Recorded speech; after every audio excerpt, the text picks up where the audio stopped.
Everyone, welcome to Laughter Talks. And I have a lovely young lady with me, Ashna Sharan. And I am so glad to see you. And for those of you that may not know, let me give you an introduction so everyone knows what's going on. Now, Ashna Sharan is a talented and creative actress, model, writer, and director. And Ashna has been a guest on the show before and is back with exciting news. And what this lovely young lady decided to do is open her own film company during the COVID-19 pandemic. Talk about proactive, Ashna. What started as a means of staying creative in a pandemic has now become much more than that. And you've just opened up this entire production company, and you have samples of your work that people can see, and it is as ash thecollectivela.com. And I was looking around, and I'll tell you, I'm so impressed. So you can see this woman's work behind the scenes as a director, writer, producer, and just I am so happy to see you. And welcome, welcome, welcome. Thank you. I'm so Oh, excited to be here with you again. I've been looking at your show, and now tell everybody the name of your series. Sure. It's called That Quarantine Life. And we launched 9 films last year, and that we started it in May, mid-May. So it was essentially about 7 months of labor, and 9 short films came out of it. And we just launched episode 10, and we have 3 more in the pipeline. And then that quarantine life will come to an end because the pandemic is now Oh, over, yeah. hopefully. Well, it will still be entertaining, and who knows what's coming down the pike. I mean, it's a good idea, but I'm impressed by your skills for having put this together because it's really done very well. Now, you won some prizes for this, didn't you? I mean, this is amazing. Yeah, it's kind of crazy because I that wasn't really anything even in my purview, if that makes sense. When I was making these films, I just wanted to stay busy because Hollywood was on Yeah. shutdown for so long. And I thought, well, maybe this is a good way for me to learn behind the scenes and kind of just experiment because I have nothing to lose. So, and then I started Involved Fifth Film, and that came out pretty much within a couple of weeks after George Floyd was murdered, because that's literally, I wrote it in a span of a few hours right after I found out what happened on the news.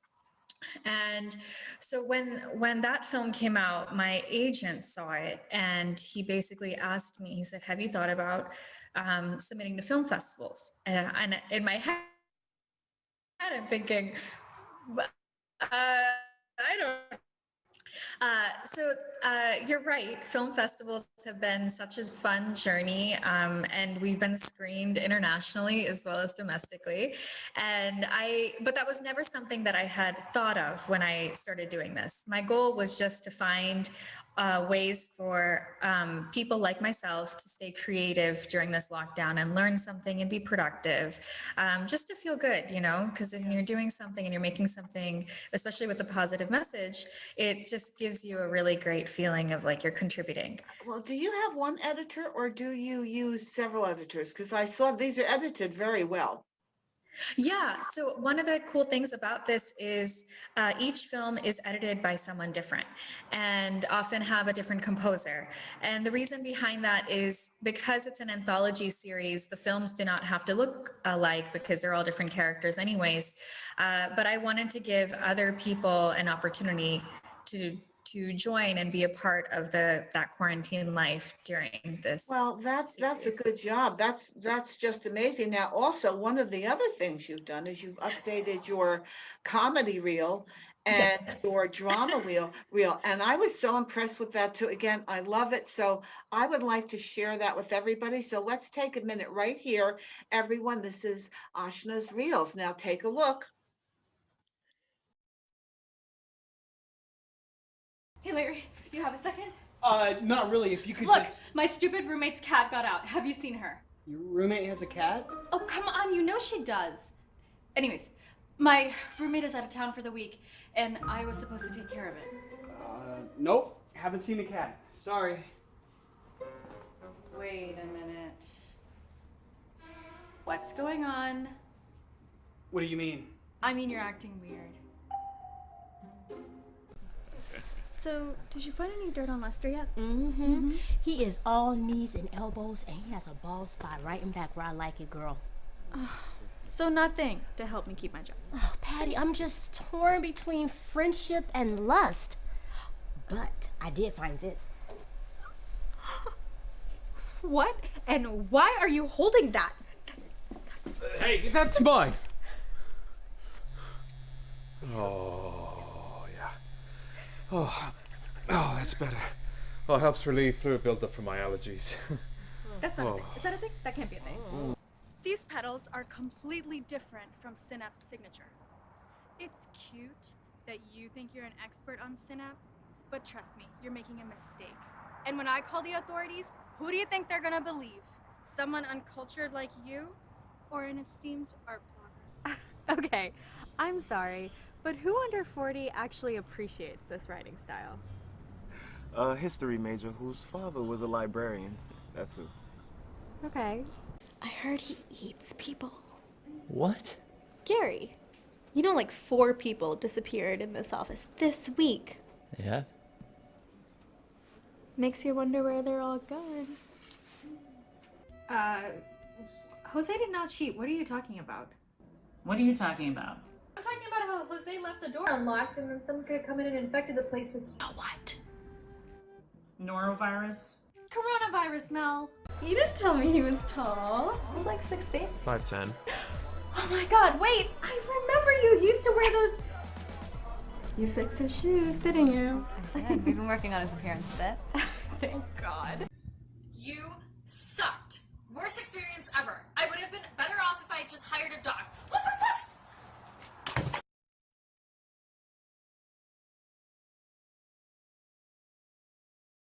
Ash, the twins, like a bunch more. You know what we should do? We should bring him back here tonight and have a party. Do you think Merlin would mind? Who cares? We rented the place.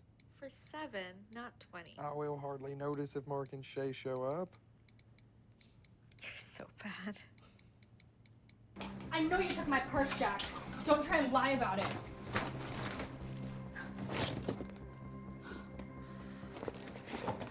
God, fuck you, Jack.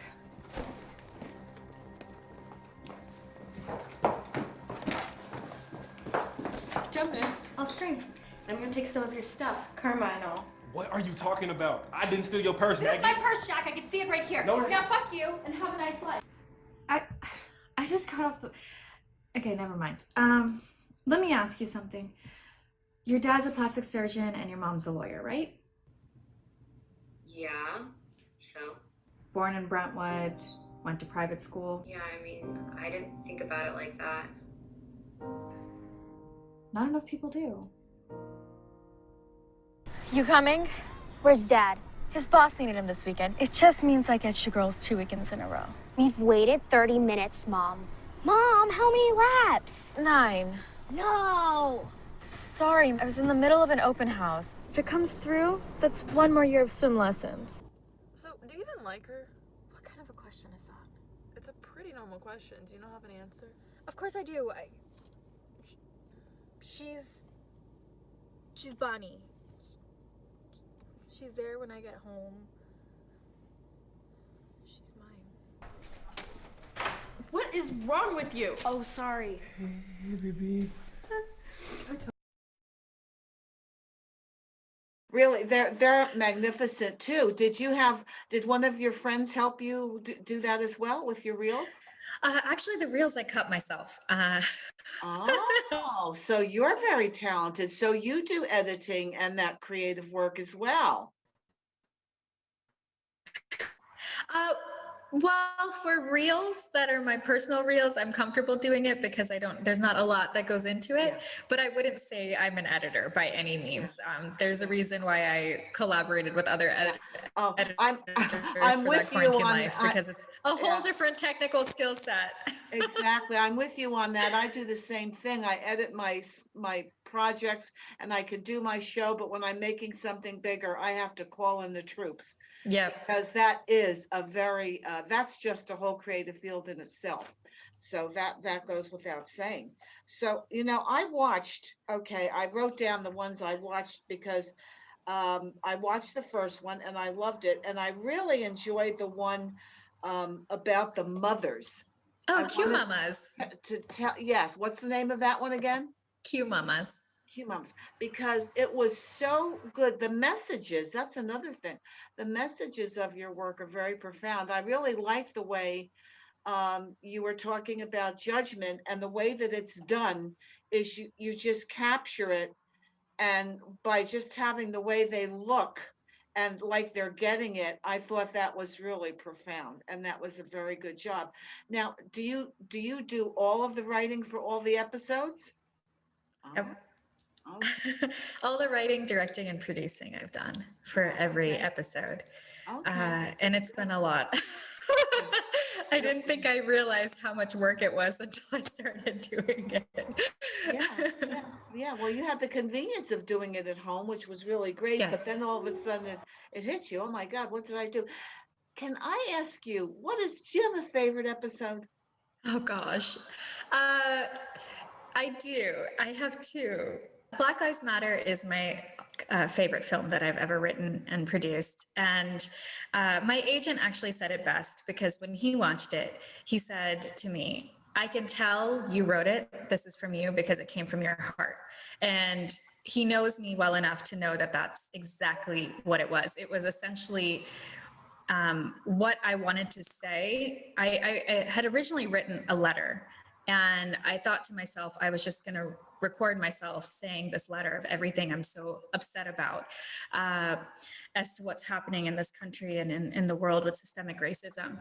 And as I was writing it and realized, I don't know if that's the best medium for people, because maybe that's cathartic for me to write this letter and just put it out there, but I don't think people will really learn anything from it. It will just kind of come across as one girl venting about her issues. Yeah. And so I decided to turn it into this narrative short film, because I think film is such a powerful way to educate people without having to preach. And I think that's why Black Lives Matter for me is my personal favorite. But obviously, all of the films I do enjoy, and I loved working with the different cast and crew. But that one, and I would say the second is kind of tied, but I would say Q Mamas, because again, I'm a socially conscious storyteller. So Q Mamas was my second really big film in regards to raising awareness about bullying in the mother community. And so that's also something that was really important to me. But it's tied with the Zoom Gatekeeper, which is kind of this quirky queer romantic comedy that I wrote. And it's just fun. And so for me, that was just kind of like a fun kind of large comedy ensemble piece that I wrote with 10 people all filming remotely. And so it was, so I would say those are my three. I kind of cheated and I said those are my three. Well, you did a fantastic job, and I'm glad you mentioned Black Lives Matter, because I love that one too. Again, like you said, it's not preachy. The person is getting it on their own. It shows, what I like about it is your projects show what effective communication looks like. When people really stop and can take in new information and have their reality shifted, and an awareness, which was the whole thing about Black Lives Matter for all of us. It was very powerful. I know it opened my eyes, and I'm 73, and I got a kick in the butt, things that I did not realize either. So I can see why that's your favorite as well. So I'm changing the view here. I don't think I froze. Let's see, there we both are. No, you're not frozen. I see you. You're breathing. Well, I just want to, what is the best way for people to reach you if they want to contact you about anything? I would say the best way are my websites. Either you can contact me on my personal one, which is ashnadthemodel.com, or if you are trying to get in touch with me about my films or my production company, that's asthecollectivela.com. Okay. But it's the same on social media too. So if you Yeah. prefer social media, you're welcome to reach out there. Oh, wonderful, wonderful. Because people might want to contact you because, keep doing this. Do you have what's next? I know you said that you're done with this because the pandemic's over. So what's next on the horizon? I have a few short films that screenplays that I've just completed. So now I'm kind of in pre-production and looking to put a budget together and shooting those in person with full-on crews. So that's kind of what's next for me. Well, that's wonderful. And I'm so impressed. And I want to wish you continued success, which I know you'll have because believe me, I see a lot of stuff and your messages and the way you get to it is perfect to help society mend and grow and change for the better. So thank you for doing that. Thank you so much for saying that. Okay, well, it's really true. You're a lovely young lady. Now, before we go, do you have any message to give to other young filmmakers?